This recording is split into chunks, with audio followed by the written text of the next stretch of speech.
اس لیے انہوں نے ریکویسٹ کیا اور ہم نے ان کو بتایا تھا کہ آپ کے MNAs اور MPs بھی آج آپ کے یہاں کورٹ ہیئرنگ کے لیے آئے ہیں. تو انہوں نے کہا میں چاہوں گا کہ سارے KP کے MNAs اور MPs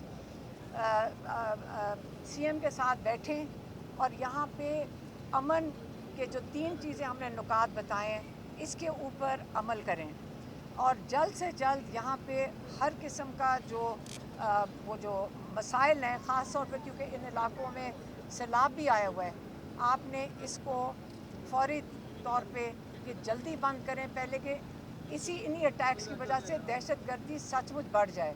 ایک دوسرا انہوں نے کہا کہ سارے جو الائنس کے لوگ ہیں، میں کیونکہ CM صاحب کو وہ افغانستان نہیں جانے دے رہے ہماری یہاں حکومت سینٹر کی، انہوں نے کہا جو الائنس کے ہیڈ ہیں محمود اچکزئی صاحب، وہ اپنے الائنس کو ایک امن ڈیلیگیشن لے کر جائیں، امن ڈیلیگیشن لے کے جائیں افغانستان اور ان کے ساتھ مل کر مشاورت کر کے اس کا حل ڈھونڈیں. یہ عمران خان کا دوسرا پوائنٹ تھا.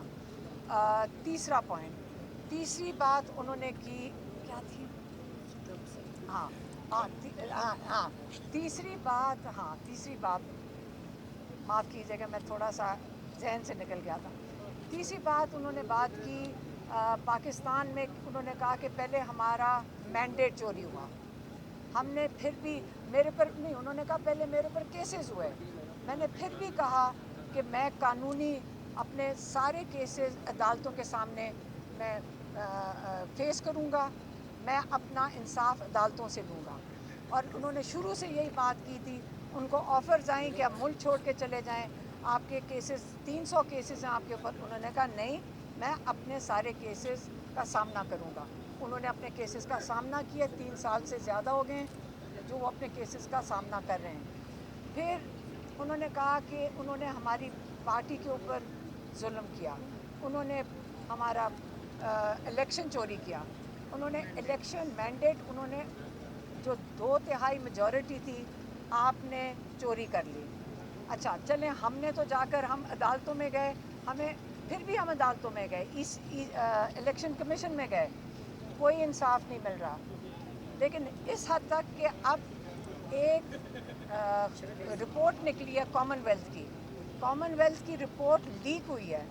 یہ رپورٹ ہماری حکومت کو، انہوں نے کامن ویلتھ کے آفس نے کہا ہے کہ یہ رپورٹ ہماری حکومت کو بھی دی گئی تھی، یہ الیکشن کمیشن کو بھی دی گئی تھی کہ پاکستان میں دھاندلی اور ووٹ چوری کیا گیا ہے. اب جب ایک انٹرنیشنل آرگنائزیشن نے بھی کہہ دیا ہے اور جو الیکشن کمشنر ہے جس نے اس کے اوپر کوئی اگلا قدم نہیں اٹھایا، وہ ہے سکندر سلطان، راجہ سکندر سلطان. اور آپ کو پتہ ہے پاکستان کا قانون اس پہ ووٹ چوری کے اوپر بڑا سخت ہے. پاکستان میں آپ ووٹ چوری آرٹیکل 6 لگتا ہے جو غداری کے ضمن میں آتا ہے، لیکن کیونکہ پاکستان میں اس وقت کوئی قانون نہیں ہے. اس کے بعد عمران خان کے اوپر انہوں نے لے کر آئے 26ویں ترمیم. انہوں نے کہا لوگوں پہ گولیاں چلائیں، ہم نے پھر بھی اس کے لیے قانونی راستے کے لیے ترجیح دی. اس کے بعد آپ 26ویں ترمیم لے کر آئے، اور 26ویں ترمیم کیوں لے کر آئے؟ آپ اس لیے لے کر آئے کہ جو سارے کورٹس ہیں ان کو آپ اپنے گورنمنٹ ڈپارٹمنٹ بنا لیں.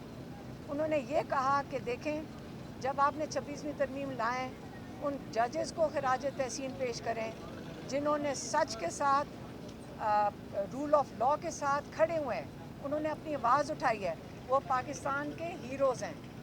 انہوں نے لیاقت چٹھا صاحب جو کمشنر تھے، جنہوں نے اپنے ضمیر کی آواز پہ آ کر پریس کانفرنس کر کے بتایا کہ یہ الیکشن 50 ہزار ووٹوں سے پنڈی ڈویژن میں PTI جیت رہی تھی.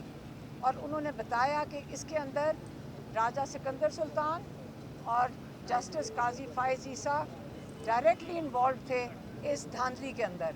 اتنی بڑی بات کی. آج چٹھا صاحب کدھر ہیں؟